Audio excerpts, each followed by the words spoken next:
Hey there! How's it going, everybody? My name's Ian from Hyperspace Hobbies. Thanks for joining me on another Let the Galaxy Learn.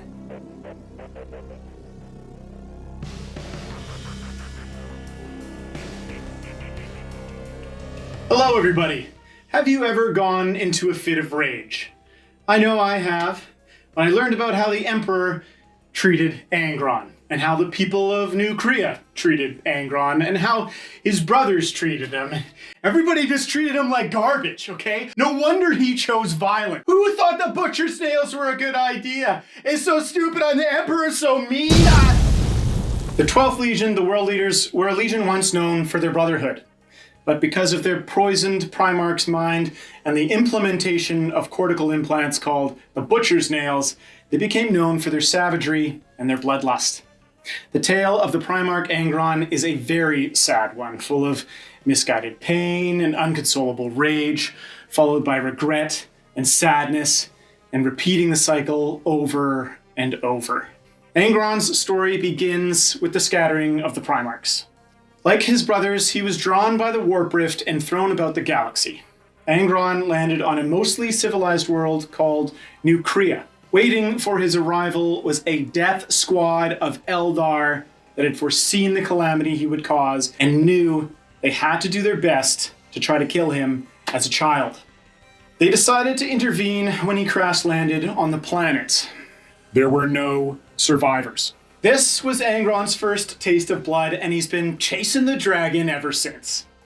There's really nothing like your first bloodshed. Oh, I remember those days. He was discovered by a slaver, and after he met the rulers of the planet, they threw him into an arena pit with hundreds of other slaves. And as the spectators cheered on, they slowly filled the pit with acid. The only way to survive was to destroy everyone around him so that he could stand atop a platform of corpses and avoid the acid. Angron became a very popular gladiator, known as the Unbeaten. The Rageaholic, however, did make a few friends, and forgive me if I'm not pronouncing his gladiatorial mentor's name properly. Oinomus became a great friend to Angron. But the jerks at Ticketmaster saw an opportunity for a great show and ordered the two to fight one another to the death. Angron, of course, refused. So as punishment for disobeying his masters, they went and performed a psychosurgery known as the butcher's nails. Now, I have to stop here and explain the butcher's nails and what they actually do. When they are activated, they reduce the production of the neurotransmitter known as serotonin. This encourages instinctive aggression. It severely dampens emotional responses and electrical activity to any other portion of the brain besides the part that produces adrenaline. Have you ever seen the movie Crank with Jason Statham? It's exactly like that. This probably worked on other dime a dozen slaves, but it is not designed for the demigod-like complexity of the Primarch's brain. It eroded his mental stability and slowly destroyed Angron's capacity for reason. The implants restricted higher brain function, emotional responses, and provided a huge boost to combat as your ability to feel pain is reduced and your reflexes and speed are increased. The surgeons had impaired the Primarch's ability to regulate emotion. Furthermore, the butcher's nails have rewired Angron's brain so that he no longer had the capacity to take pleasure in anything but the sensation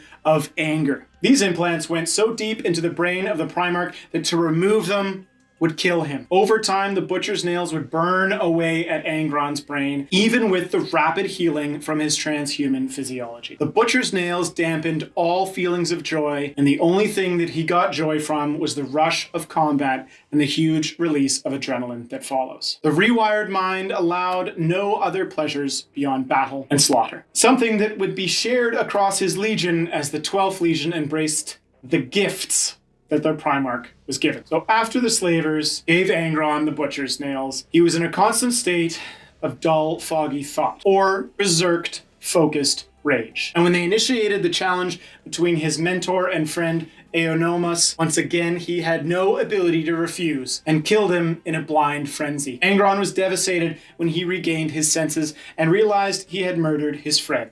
The death of Aenomas provided to be the last straw for Angron, and he led a slave revolt among his fellow gladiators, which was a success. But the planet mustered a large and well-equipped army to deal with the Primarch. And just as the battle was about to begin, the Emperor of mankind arrived in orbit. The Emperor encouraged Angron to join him and promised him untold power, his own legion, and the rights to battle and rage across the galaxy in the Emperor's name. But to his surprise, Angron refused. He chose instead to die amongst his friends while fighting his oppressors. Just before the battle was about to begin, the Emperor teleported Angron against his will back up to the fleet. He could only watch in anguish as those he regarded as brothers and comrades were quickly annihilated. Classic jerk move, Emperor. I mean, what were you thinking? You're so stupid. Like, you make me so mad.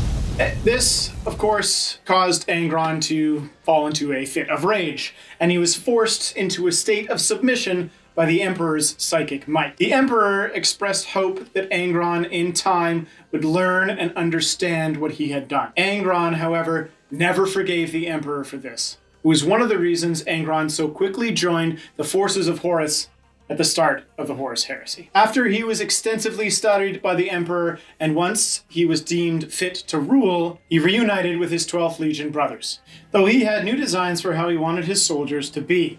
He had the butcher's nails studied and eventually had an unsuccessful experimental version of them implanted into many of his fellow legionaries. There were no survivors. The Primarch still refused to acknowledge most of his sons. None of them were deemed worthy enough to survive the implementation of the butcher's nails, and in frustration, Angron abandoned his legion. He disappeared without a trace for many years.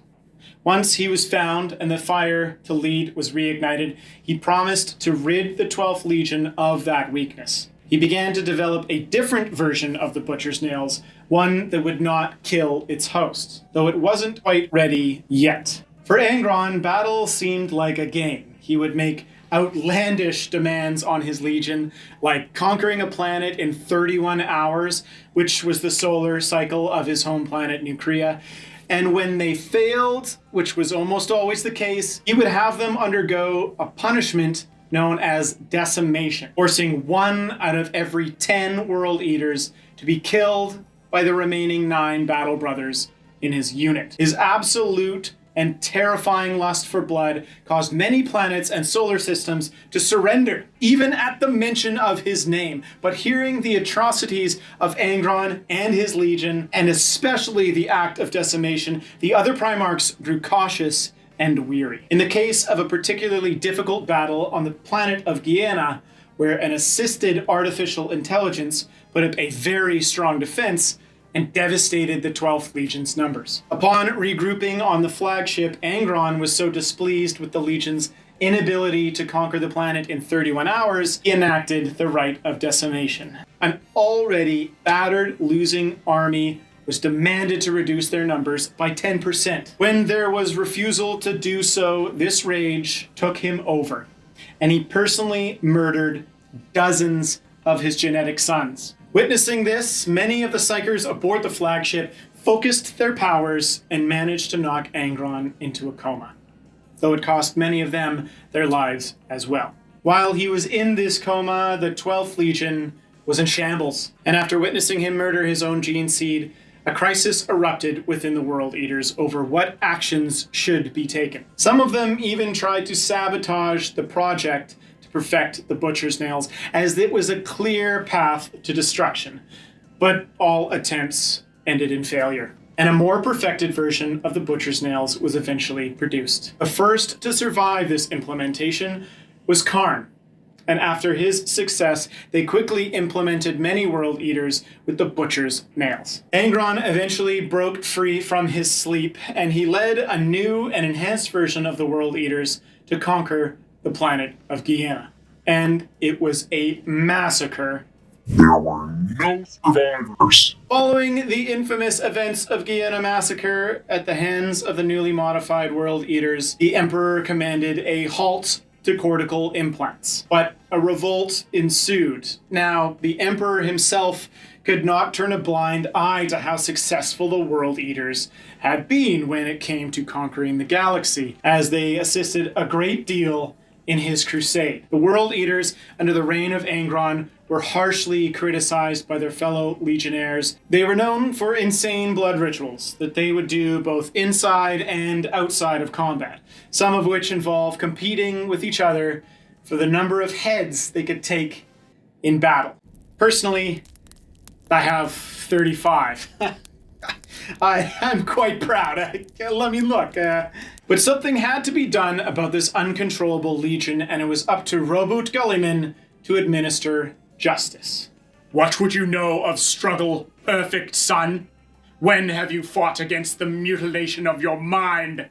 When have you had to do anything more than tally compliance and polish your armor? The people of your world named you Great One. The people of mine called me slave. You are still a slave, Angron. Enslaved by your past. Blind to the future. Too hateful to learn.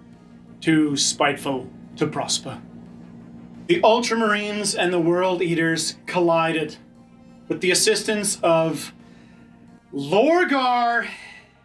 The rage in Angron hit new levels, and a pact with the Chaos God of Khorne was made.